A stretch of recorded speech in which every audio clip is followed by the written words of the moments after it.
أعوذ بالله من الشيطان الرجيم.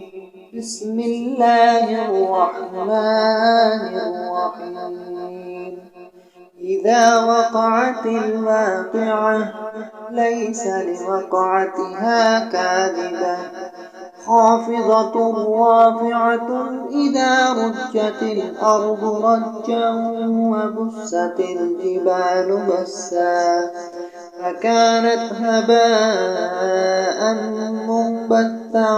وكنتم أزواجا ثلاثة فأصحاب الميمنة ما أصحاب الميمنة وأصحاب المشأمة ما أصحاب المشأمة والسابقون السابقون أولئك المقربون في جنات النعيم ثلة من الأولين وقليل من الآخرين على سرر موضونة متكئين عليها متقابلين يطوف عليهم ولدان مخلدون بأكواب وأباريق وكأس من معين لا يصدعون عنها ولا ينزفون وفاكهة مما يتخيرون ولحم طير مما يشتهون وحور عين كأمثال اللؤلؤ المكنون جزاء بما كانوا يعملون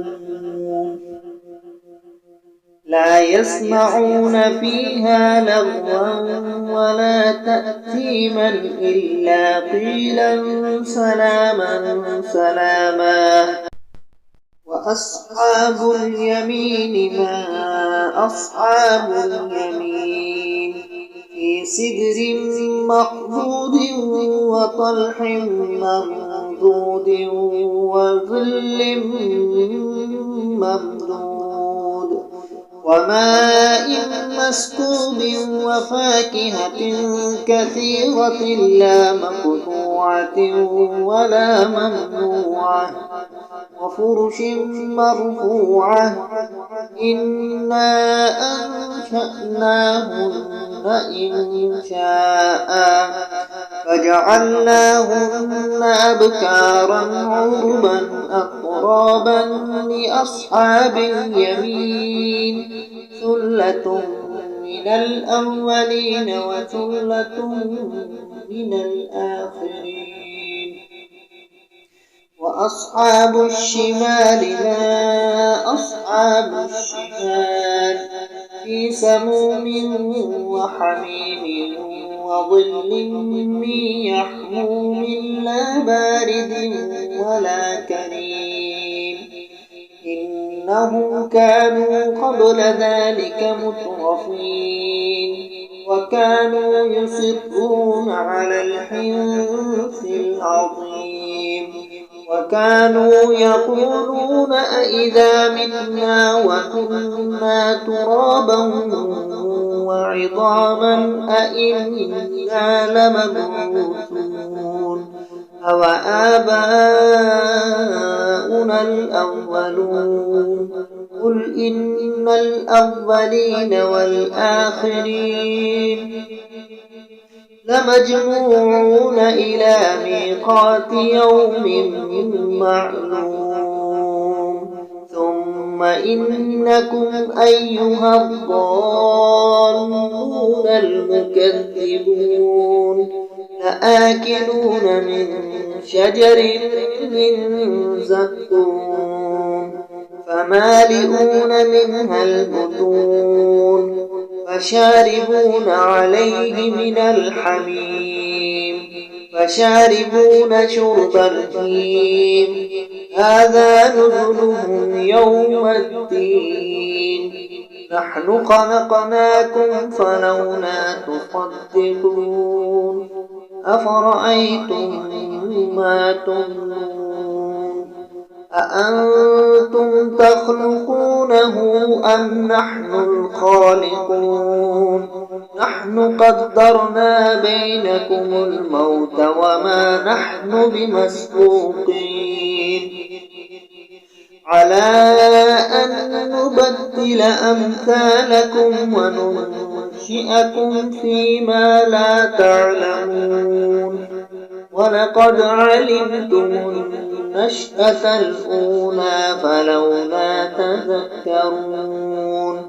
أفرأيتم ما تحرثون أأنتم تزرعونه أم نحن الزارعون لو نشاء لجعلناه حطاما فظلتم تفكهون إنا لمغرمون بل نحن محرومون أفرأيتم الماء الذي تشربون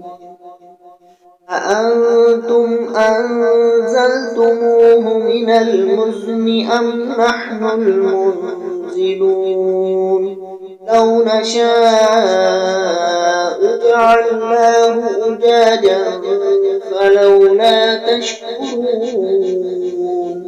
أفرأيتم النار التي تورون أأنتم أنشأتم شجرتها أم نحن المنشئون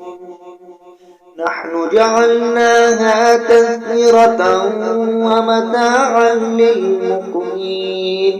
فسبح باسم ربك العظيم فلا أقسم بمواقع النجوم وإنه لقسم لو تعلمون عظيم إنه لقرآن كريم في كتاب مكنون لا يمسه إلا المطهرون تنزيل من رب العالمين أفبهذا الحديث أنتم مدهنون وتجعلون رزقكم أنكم تكذبون فلولا إذا بلغت الحلقوم وأنتم حينئذ تنظرون ونحن أقرب إليه منكم ولكن لا تبصرون فلولا إن كنتم غير مدينين ترجعونها إن كنتم صادقين فأما إن كان من المقربين فروح وريحان وجنة نعيم وأما إن كان من أصحاب اليمين فسلام لك من أصحاب اليمين وأما إن كان من المكذبين الضالين فنزل من حميم وتصلية جحيم إن هذا لهو حق اليقين فسبح باسم ربك العظيم